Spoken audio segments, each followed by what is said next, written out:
अऊज़ु बिल्लाहि मिनश शैतानिर रजीम बिस्मिल्लाहिर रहमानिर रहीम। हमने स्टार्ट किया हुआ है चैप्टर नंबर 9 अरोमेटिक हाइड्रोकार्बन्स। आज हमने पढ़ना है comparison of reactivity of alkane, alkyne and benzene. ये तीनों जो हमारे पास कंपाउंड है ना, अल्केन, अल्कीन और बेंजीन, ये तीनों हमारे पास हाइड्रोकार्बन्स हैं। हाइड्रोकार्बन होते हैं ऐसे कंपाउंड जो सिर्फ हाइड्रोजन और कार्बन पर मुश्तमिल होते हैं। पहले हम बात करते हैं अल्केन्स की। ये सैचुरेटेड हाइड्रोकार्बन्स होते हैं, इसमें सारे सिंगल या सिग्मा बॉन्ड्स होते हैं। कार्बन की वैलेंसी फुली सेटिस्फाइड होती है और इनका दूसरा नाम पैराफीन्स होता है। पैराफीन्स हमारे पास होते हैं ऐसे ऑर्गेनिक कंपाउंड्स जिनकी रिएक्टिविटी सबसे कम होती है। ये दो लेटिन वर्ड्स पैरम और अफीन से बने हैं। पैरम का मतलब लिटिल है और अफीन्स का मतलब अफिनिटी या रिएक्टिविटी है। अब अल्केन्स की लेस रिएक्टिविटी होने की दो वजह हैं। नंबर एक पे ये चूंकि सैचुरेटेड होते हैं, सारे के सारे इसमें सिंगल या सिग्मा बॉन्ड्स होते हैं और सिग्मा बॉन्ड इनर्ट होते हैं, स्टेबल होते हैं, लेस रिएक्टिव होते हैं, ब्रेक डाउन करना मुश्किल होता है। इसी बुनियाद पे अल्केन्स जो हैं लेस रिएक्टिव हैं। दूसरे नंबर पे आ जाए, अल्केन्स में हाइब्रिडाइजेशन sp3 होती है और इसके अलावा ये नॉन पोलर होते हैं। और आम तौर पे ऐसे ऑर्गेनिक कंपाउंड्स जिनका पोलर बिहेवियर जितना कम होता है, इतनी इसकी रिएक्टिविटी कम होती है। तो इस तरह अल्केन्स हमारे पास है लेस रिएक्टिव है due to presence of sigma bond and non polar behaviour. तो चूंकि इसके अंदर पाई बॉन्ड्स नहीं हैं, इसी बुनियाद पे ये एडिशन रिएक्शंस नहीं देते हैं। इनके ज्यादातर रिएक्शंस होते हैं सब्स्टिट्यूशन रिएक्शंस हैं। सब्स्टिट्यूशन जो रिएक्शंस हैं या कैटालिटिक होते हैं या हमारे पास थर्मल होते हैं। इसके अलावा जो अल्केन्स होते हैं ये ऑक्सीडेशन रिएक्शंस भी दे सकते हैं। दूसरे हमने बात करनी है अल्कीन्स की। अल्कीन्स हमारे पास अनसैचुरेटेड हाइड्रोकार्बन्स होते हैं जिसमें कार्बन कार्बन डबल बॉन्ड होते हैं। डबल बॉन्ड में हमने पहले पढ़ा है कि एक पाई और दूसरा सिग्मा बॉन्ड है। यहाँ पर जो हमारे पास पाई बॉन्ड है ये डिफ्यूज्ड होते हैं, एक्सपेंडेड होते हैं, डबल लोब्ड होते हैं और इसी बुनियाद पे यहाँ पर इलेक्ट्रोफाइल का अटैक करना आसान होता है और इसी वजह से अल्कीन्स की रिएक्टिविटी ज़्यादा होती है और ये एडिशन रिएक्शंस देते हैं। तो इस तरह इनके जो एडिशन रिएक्शंस होते हैं वो आसानी के साथ कौन से होते हैं, इलेक्ट्रोफिलिक होते हैं, जिसमें इलेक्ट्रोफाइल या पॉजिटिवली चार्ज पार्टिकल्स आसानी के साथ पाई बॉन्ड के ऊपर अटैक कर सकते हैं और इलेक्ट्रोफिलिक एडिशन रिएक्शन देते हैं। तो इस तरह हम कह सकते हैं कि पाई बॉन्ड की वजह से जो अल्कीन्स हैं ये हाईली रिएक्टिव कंपाउंड्स होते हैं। इसके अलावा जो अल्कीन्स होते हैं ये पॉलीमराइजेशन रिएक्शंस भी आसानी के साथ दे सकते हैं, जिस तरह पॉलीथीन है, पीवीसी पॉलीविनाइल क्लोराइड, और इस तरह हमारे पास प्रोडक्ट्स बन सकते हैं। तीसरे नंबर पे हमने करना है बेंजीन।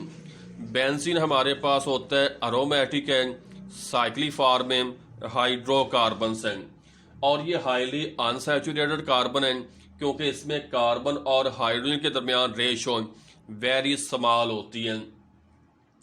और इसी बुनियाद पर दोबारा फिर क्या, जैसे चूंकि अनसैचुरेटेड है तो नजर आ रहा है कि इसको अनस्टेबल होना चाहिए और एडिशन रिएक्शंस देने चाहिए, लेकिन असल में जो बेंजीन है इसका behaviour just like saturated compounds होते हैं, स्टेबल कंपाउंड है और ये एडिशन की बजाय सब्स्टिट्यूशन रिएक्शंस देती है। अब जो बेंजीन इसके स्टेबल होने की वजह क्या है, due to delocalisation of pi bond, क्योंकि इसमें जो पाई बॉन्ड होते हैं वो बेंजीन साइकिल के अंदर ये यहाँ पर रोटेट करते रहते हैं, रेजोनेटिंग फॉर्म में होते हैं, जिसे हम डीलोकलाइजेशन कहते हैं। या एक ऐसा बाण जिसका ताल्लुक दो स्पेसिफिक न्यूक्लियाई के साथ नहीं होता, इससे हम डीलोकलाइज्ड पाई बांड्स कहते हैं। और किसी भी कंपाउंड में जितनी डीलोकलाइजेशन ऑफ पाई बांड्स ज्यादा होती है, इतनी इसकी स्टेबिलिटी ज्यादा होती है। दूसरे नंबर पे स्टेबिलिटी का ताल्लुक होता है नंबर ऑफ रेजोनेटिंग स्ट्रक्चर्स के साथ, कि किसी भी कंपाउंड की रेजोनेटिंग स्ट्रक्चर्स जितनी ज्यादा है, इतनी इसकी स्टेबिलिटी ज्यादा है। तो इस तरह हम कह सकते हैं कि बेंजीन स्टेबल है due to delocalisation of pi bond and due to presence of 5 resonating structures.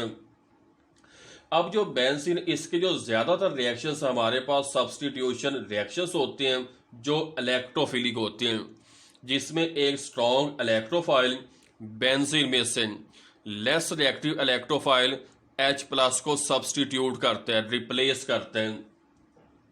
तो इस तरह हमने पहले पढ़े भी हैं कि बेंजीन के जो इलेक्ट्रोफिलिक सब्स्टिट्यूशन रिएक्शंस हैं, जिसमें हेलोजिनेशन है, नाइट्रेशन है, सल्फोनेशन है, फ्रीडल क्राफ्ट अल्काइलेशन और असाइलेशन है, इन तमाम रिएक्शंस में स्ट्रॉन्ग इलेक्ट्रोफाइल बेंजीन में से लेस रिएक्टिव इलेक्ट्रोफाइल H+ को सब्स्टिट्यूट करते हैं।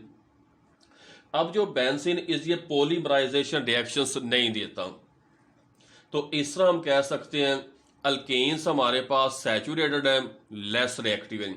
अल्केन्स और बेंजीन ये दोनों सैचुरेटेड हाइड्रोकार्बन्स हैं, और अल्कीन के मुकाबले में बेंजीन की रिएक्टिविटी कम और स्टेबिलिटी ज्यादा है due to delocalisation of pi bonds.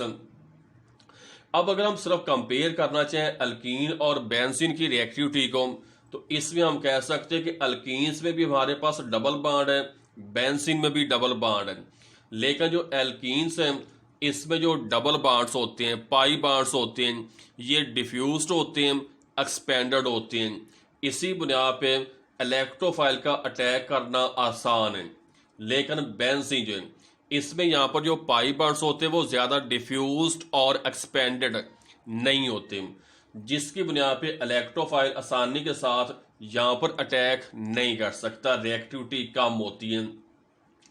इसके अलावा लिखा हुआ कि अगर बेंजीन में हम सीवियर और ड्रास्टिक कंडीशंस प्रोवाइड करें, तो बेंजीन बाज़ दफ़ा एडिशन रिएक्शन दे सकता है, जिस तरह एडिशन ऑफ हाइड्रोजन और एडिशन ऑफ हेलोजन्स हैं।